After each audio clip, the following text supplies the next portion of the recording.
Welcome back for another deep dive. Today, we're going to be looking at all those misconceptions surrounding black bears. Oh, yeah, those are always fun. Yeah, so the source material that we're going to be taking a look at is this YouTube video from the Saveafox channel. It's got some really great footage from the Wildlife Research Institute in Elam, Minnesota. And they have a lot of interesting insights into bear behavior. They do. It's one thing to just hear that black bears are not as dangerous as most people think. Right. But it's a completely different thing to actually see it. It is. And I got to say, some of the stuff that they showed in this video just totally blew me away. Yeah, I was surprised by some of it, too. For example, the man-eater myth. Yeah. That just gets debunked right away. Yeah, the video points out that black bears are mainly herbivores, like 70–80% of their diet is plants. Right. I mean, that's the vast majority of what they eat. Yeah, berries and plants, that kind of thing. Yeah. I always thought of them as being more omnivorous. Well, they are opportunistic. But I didn't realize how heavily skewed towards plants their diet actually is. Yeah. Which brings up an interesting point. If they're mainly herbivores, you see in this video, they are peacefully sharing food with chipmunks. Oh, that's cute. At the Institute. It's so gentle. Gentle giants. Yeah, it's not this ferocious predator that we have, in our minds. Right. So if they're so chill around, little critters like that, why do we always hear these stories about them raiding campsites and getting into trouble? Yeah, that is a good point.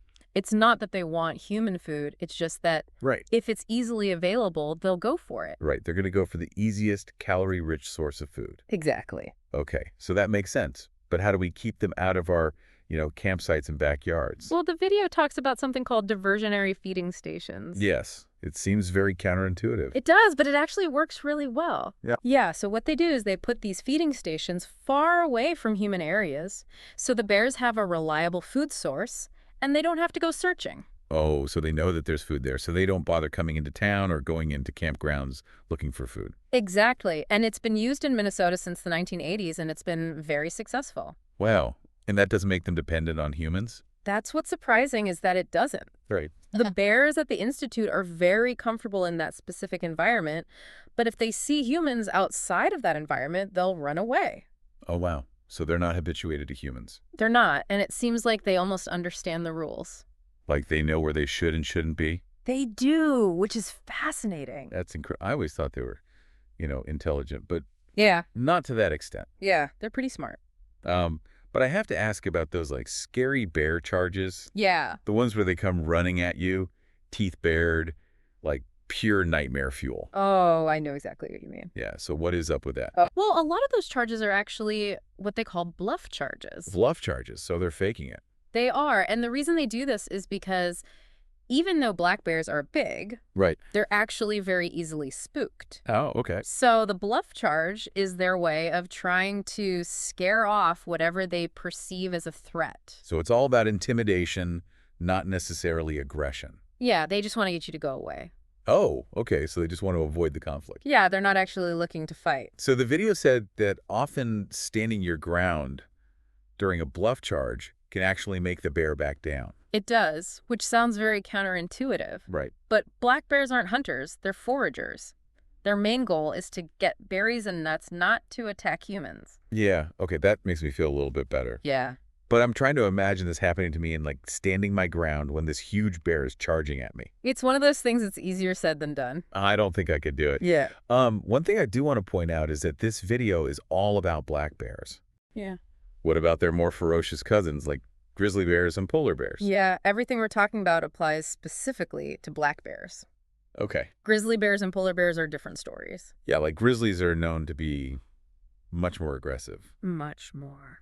So I'm curious why black bears evolved to be less confrontational. It's probably due to a combination of evolutionary history and the environments they live in. Right. That makes sense. But it is interesting to think about. Yeah. The video also mentioned something that kind of surprised me, which is that captive black bears can actually be more unpredictable than their wild counterparts. Yeah. Which is kind of unexpected. It is, and that's probably because in captivity they can't really escape. Right. They're stuck, so it creates a lot of stress. So maybe they're more likely to lash out. Possibly, yeah. Yeah, that makes sense. Speaking of wild black bears in Minnesota specifically, did the video say anything about actual attacks? Well, they did say that according to the Minnesota Department of Natural Resources, there haven't been any documented fatal black bear attacks in the state. Wow. That's good news. It is. So what we're really talking about is like a bluff charge, Right. maybe some stomping, but nothing life-threatening. Right. Okay. Yeah. That's a relief. But even a bluff charge would be terrifying.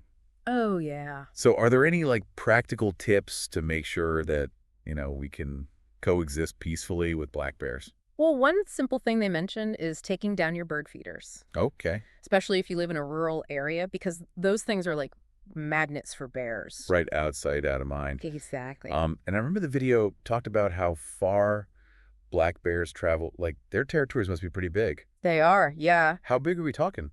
Well, the researchers at the Institute, they actually put tracking collars on the bears. Okay. And some of them have home ranges of 3 to 7 miles. Wow, that is huge. That's a lot of ground to cover. Yeah, I'm impressed that they managed to put those collars on without, like, tranquilizing them. Right. They said they built up enough trust with the bears that they could do it without any chemicals. Wow. They even said that they didn't even learn how to do that in their wildlife immobilization class. That is incredible. So they're like pioneers in this field, They are. finding a more humane way Yeah. to work with these animals, It's really interesting. building trust with creatures that, we often fear.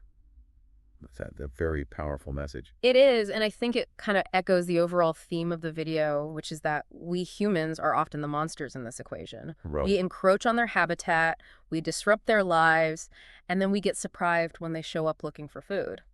That's so true. It is. It's a good point. Like, we need to remember that. Yeah. And, this deep dive has really shifted my perspective. Yeah. I used to be pretty wary of black bears, but now I see them in a new light.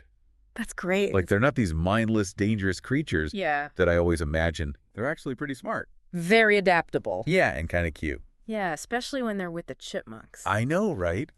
It's just, this whole experience has gotten me thinking, if we were so wrong about black bears, Yeah. are there other monsters that we're misunderstanding? Oh, that's a good question. Yeah, what other creatures are out there that maybe deserve our empathy and respect that we're not giving them because we just don't understand them? Yeah, we'll have to save that discussion for part 2. Yes, we will. But it's something to think about. It is. It's not just about debunking the scary stuff, though, Right. What really struck me about this video was how it highlighted the individual personalities of these bears. Oh, absolutely. Yeah, like they weren't just like a generic bear. Right. They each had their own, quirks and behaviors. Yeah, I loved that moment where the bear gives a specific signal to the researchers when its food bowl is empty. Oh, yeah, that was so cool. Like, it's almost as if they were communicating directly. Yeah, it's like, hey, refill, please. I need more food. More berries, please. Yeah, it's fascinating to see like those subtle cues. Right. And how they reveal so much about their intelligence. Yeah, it really challenges that old view of, humans being superior. Right. And animals just acting on instinct. Yeah, I used to think that animals were just driven by instinct. Yeah. But this video shows that they can learn and they can adapt and they can even form relationships with humans based on trust Yeah, they can. and mutual respect. That part where they were talking about how they learned to collar the bears without tranquilizers, like outside of their formal training, was pretty cool. Oh, yeah, me too. Yeah, It shows that there are more humane and effective ways to work with bears. they're really pioneers in that regard. Yeah, it makes you wonder what other outdated practices we might be clinging to Right. that could be improved. Definitely. And the video also really emphasized the importance of education and outreach It did. to help break down these stereotypes and foster empathy. Yeah, I think that's really crucial. Yeah, sharing that knowledge through videos like this, helps us bridge the gap between fear and respect. Exactly, because it's not just about data, Right. it's about storytelling. It's about connecting with those animals on like a deeper level. Exactly, and stories have this unique power to connect us to the natural world and inspire action. Yeah, and when you see the footage of these bears Yeah. interacting and playing and just living their lives, Right. it just makes the information so much more impactful. It does. It comes alive. Yeah, and those vivid details, I make it so much more memorable. Exactly. It's like the difference between reading a textbook and watching a documentary. Oh, yeah, for sure. The Saveafox channel really does a great job of blending that, heartwarming footage with clear explanations from the experts. It's like a perfect combination. It is. It's both educational and entertaining. And inspiring. Yeah, thinking about the bigger picture, Yeah. What are your thoughts on the video's message about the future of black bear conservation? Well, I think it offers a hopeful perspective, Yeah. but one that requires continued effort and understanding. Right. The success of the diversionary feeding program in Minnesota shows that coexistence is possible. Okay. If we adopt a science-based approach and we prioritize respect and understanding, Right. we can protect both bears and humans. Yeah, that's reassuring. But we also have to remember, we're often the ones disrupting their habitats. Right. We can't just expect them to adapt to our presence. Exactly. We have to be mindful of our actions and advocate for responsible development practices and support organizations that are working to protect bear populations. Yeah, it's a collective responsibility. It is. We all need to do our part to make sure that these amazing creatures have a future. Right. This conversation has really changed how I see black bears.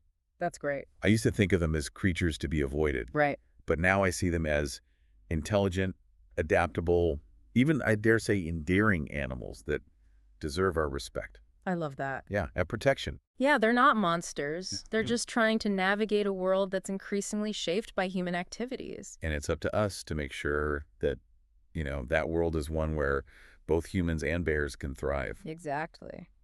This deep dive has really been a journey Yes. of discovery for me. From fear and misconception to appreciation and a call to action. Yeah. And I hope it sparked a similar journey in our listeners, Yeah. a curiosity to learn more and to question their own assumptions. And to get involved. Yeah. And maybe even become advocates for a more harmonious relationship with nature. I love it. Yeah, me too. This whole experience has made me realize that even seemingly familiar creatures Right. can hold really profound lessons for us if we're open to learning. Absolutely. And who knows what other amazing insights are waiting to be discovered. That's the beauty of exploration, isn't it? Yeah, it is. There's always more to learn. Absolutely. It makes me wonder if we were so wrong about black bears. What other creatures out there are we misjudging? That's a really good question. I used to think that all wild animals were inherently dangerous. Right. But now I'm realizing that fear is often based on just not knowing any better. It really is. We tend to demonize what we don't understand, and those anxieties get projected onto nature. Right? But the more we learn and the more we observe and the more we connect, the more nuanced that picture becomes. And that nuanced picture is so fascinating. It is. Who would have thought that black bears could be so chill with chipmunks? I know, right? It's like a Disney movie come to life. It really is a charming image. It speaks to a level of tolerance and coexistence that, frankly, I think humans could learn a lot from. Yeah, I'm with you on that. Maybe by understanding animals like black bears, we can start to mend those broken bridges between us and the natural world. That's a beautiful thought, and I think there's real hope in that. The more we connect with nature, the more we remember that we're not separate from it. Right. We are a part of it. Protecting the well-being of bears, of all creatures, ultimately protects our own well-being, too. It's all interconnected. It is. Yeah, that's a powerful thought. This deep dive has taken us on quite a journey. It has. From, fear and misconceptions Right. to appreciation and a call to action. Yeah. And hopefully it's sparked a similar journey in our listeners. Yeah. A curiosity to learn more, to question their own assumptions, and maybe even to become advocates for a more harmonious relationship with nature. Yeah, we need more voices We do. speaking up for these animals. Absolutely. Absolutely.